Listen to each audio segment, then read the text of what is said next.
दुआ कभी साथ नहीं छोड़ती और बद्दुआ कभी पीछा नहीं छोड़ती। जो दोगे वही लौटकर आएगा, चाहे वह इज्जत हो या फिर धोखा। नमस्कार दोस्तों, स्वागत है फिर से एक नई हिंदी कहानी में।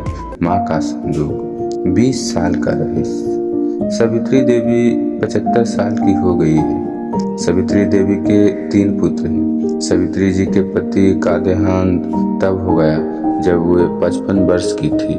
सावित्री जी एक छोटे से पुराने घर में रहती है जिसको उनके पति ने ही बनवाया था। तीनों बेटे उनके साथ तो नहीं रहते हैं, लेकिन ऐसा एक भी दिन नहीं रहता जब उसने मिलने, उनकी सेवा करने नहीं आते हो। तीनों की पत्नियां भी दिन में आती है, यानी यूँ समझ लीजिए कि उनका घर कभी खाली नहीं रहता। कोई ना कोई वहाँ उनकी सेवा चाकरी में लगी ही रहता है। 3 बेटों ने अलग अलग अपना घर बना रखा है। सबकी अपनी पर्सनल लाइफ भी है और परेशानियां भी।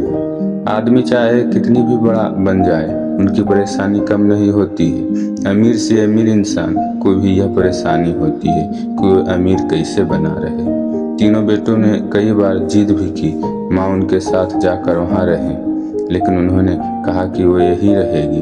उसी घर में उन्हें और वहीं चैन नहीं आता और वह उसे कहीं चैन नहीं आती। आप ऐसा बिल्कुल मत सोचिए कि यह तीनों बेटे बड़े सुपुत्र हैं, इसलिए यह अपनी माँ की सेवा में लगे रहते हैं। तीनों बेटों का उनसे ज़्यादा प्यार या लगाव की असली वजह कुछ और है। वजह है उनकी माँ का एक बड़ा संदूक। एक बड़ा संदूक जिस पर ताला लगा है। यह संदूक उनके जीवन में बहुत अहम भूमिका रखता है। इस संदूक के अंदर क्या है और कितना है, ना तो इन तीनों बेटों को पता है, ना ही इनकी पत्नियों को। बस जब से पिताजी गए हैं, माताजी को इस संदूक की रक्षा करते देखा है, इसलिए इन तीनों ने सभी अपने अपने अनुमान लगा रखे हैं। ना ही अनुमान बल्कि उन्होंने तो एक आस लगा रखी है कि इस संदूक के खुलते ही यह क्या करने वाले हैं। सावित्री जी उस संदूक को छोड़कर कभी नहीं जाती। कभी जाती भी तो अपने कमरे में बड़ा ताला लगाकर ही बाहर निकलती। वो सिर्फ थोड़ी देर में ही वापस आ जाती। 3 बेटों और उनकी पत्नी की उस संदूक पर नजर ना जाने कब से है। सबने अपनी तरफ से अपनी अपनी कोशिश भी करके देख ली माँ को अपने साथ अपने घर ले जाने की, ताकि माँ के साथ उनका संदूक भी वहाँ से हिल सके। और फिर जाहिर सी बात है, जिसके घर में माँ रहेगी उसका संदूक। लेकिन सभी भी एक दूसरे को काट करते हैं। इसकी कृपा है कि माँ आगे पीछे माँ जी करते ना सिर्फ बेटे बल्कि बहुएं भी चक्कर लगाती रहती है। लेकिन सावित्री जी की भी भली भांति अपने बेटों को समझाती है। वो जानती है कि उनकी इतनी सेवा क्यों हो रही है। उनकी सेवा उनके संदूक के कारण हो रही है। उन्हें पता है जिस दिन यह संदूक उनके हाथ आया, उस दिन उनका मूल्य कुछ भी ना रह जाएगा। तीनों भाइयों और उनकी पत्नियों में यह बातें हैं कि माँ के पास न सिर्फ उनका सोना है, बल्कि उनके सास का सोना भी इसी संदूक में है। माँ इसलिए इस संदूक की इतनी हिफाजत करती है। सभी अपनी अपनी कहानियां बनाकर बैठे हैं। किसी का दावा है कि उन्होंने संदूक को एक बार उठाकर देखा, वो बहुत भारी है। माँ के कमरे में इन बहुओं ने कई बार सफाई के बहाने संदूक के पास जाने की कोशिश की, लेकिन माँ जी ने उन्हें बार बार टोला और कहा कि इस संदूक से अभी दूर रहो। समय आने पर इस संदूक में क्या है तुम्हें अपने आप ही पता चल जाएगा। आखिर माँ की बात कौन टालता, और वो भी अभी तो कोई भी नहीं। बस उस समय के इंतजार में यह सब माँ का अच्छा बेटा और अच्छी बहू बनने की कोशिश कर रहे हैं। रात में कोई ना कोई माँ के घर में जरूर रुकता, लेकिन माँ जी उसे अपने कमरे में सोने नहीं देती थी। इसी तरह सावित्री जी ने इस संदूक के सहारे 20 साल निकाल दिए। एक दिन माँ जी तबीयत ठीक नहीं थी। अक्सर जब तबीयत बिगड़ जाया करती थी तब उनके बेटे उन्हें अस्पताल में जाने को कहते थे, लेकिन ये उनके लिए भी राजी नहीं होती थी। वो कहती थी कि डॉक्टर को यहीं बुलवा लो, उनके बेटे ऐसा ही करते थे। इस बार जब उनकी तबीयत खराब हुई तो डॉक्टर ने कहा कि उन्हें अस्पताल में एडमिट करना ही होगा, वरना उनकी हालत खराब हो सकती है और फिर उम्र भी बढ़ती जा रही है। आखिर कब तक यह शरीर साथ देगा? डॉक्टर के यह जवाब देने पर तीनों भाइयों को दुख से ज्यादा उत्साह दिखाई दिया। उनकी पत्नियां की आंखों की चमक साफ दिखाई दे रही थी। सावित्री ने उन्हें कमरे के बाहर खुश करते सुना। तीनों इस बात पर चर्चा कर रहे थे कि माँ के जाने के बाद संदूक में जो भी है वो आपस में बांटा जाएगा, सबको बराबर बराबर मिलेगा। सावित्री जी ने जब यह सुना तो उनको अंदाजा लग गया कि अब समय हो गया है इस सब को यह बताने की कि आखिर इस संदूक में क्या है।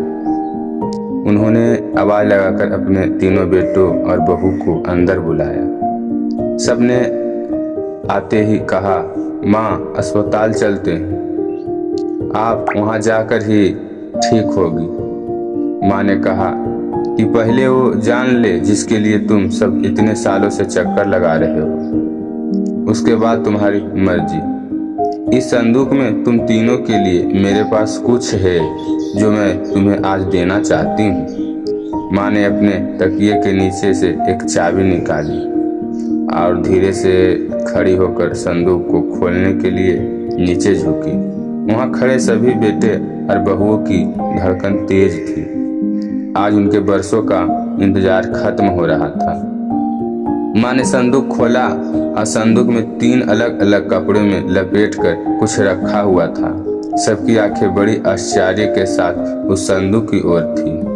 माँ ने कपड़े में लपटा हुआ सामान आकर उठाने को कहा।